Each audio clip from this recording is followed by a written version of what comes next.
บ่คิดว่าสิได้เงินง่ายๆกับคนขี่ทีส่อโกงบ้านส่อโกงเมืองสมน้ำหน้าเรานะมักแต่เอาเปรียบคนอื่นอุ้ยเจอไอ้ทิศร้อนหัวแหลมเสียหัวให้ไปละ ว้าวแล้วก็ไปแต่อีตุ่นแล้วได้เนาะ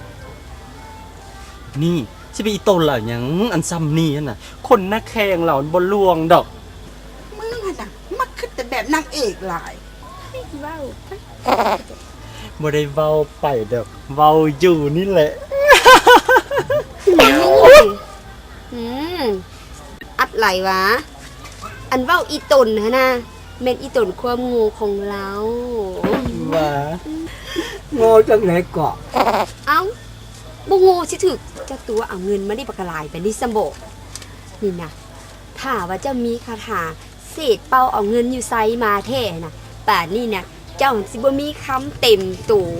มีเหือนหลังบักใหญ่บ่มันมีรถยนต์เพิ่นว่าเนาะมันเราโง่เดี๋ยวนี้เราสลาดน้อยซัมโบโอ้ย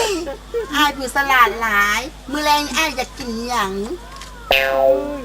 อันยังแม่ผู้สลาดหลายอ้ายเราอยากกินว่ะอยากกินเนื้ออันแหละเอาเป็นบ้าเฝ้าหยังก็บ่อายลูกอายหลานเขาเนี่ยนี่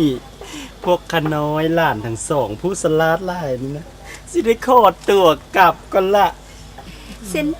พวกหลานทั้งสองก็สิขอตัวไปสลองกัน2 คนให้2 คนลุงเพิ่นกับป้าผู้สลาดสลองกันเลยไปกันเด้อไปน้อยมึงรู้จักไก่เว้ยเขาเจ้าถึงว่าเท่ากันยังใจกันยังนมอยู่เยอะเท่าผมอยากจะหวาดสินะ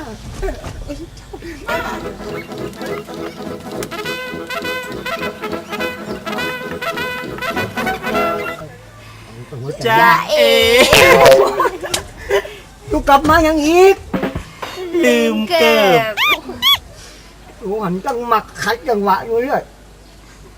สมน้ำหนักเห็นบ่ละอายเขาบ่ละบัดไปจนนะไปเกิน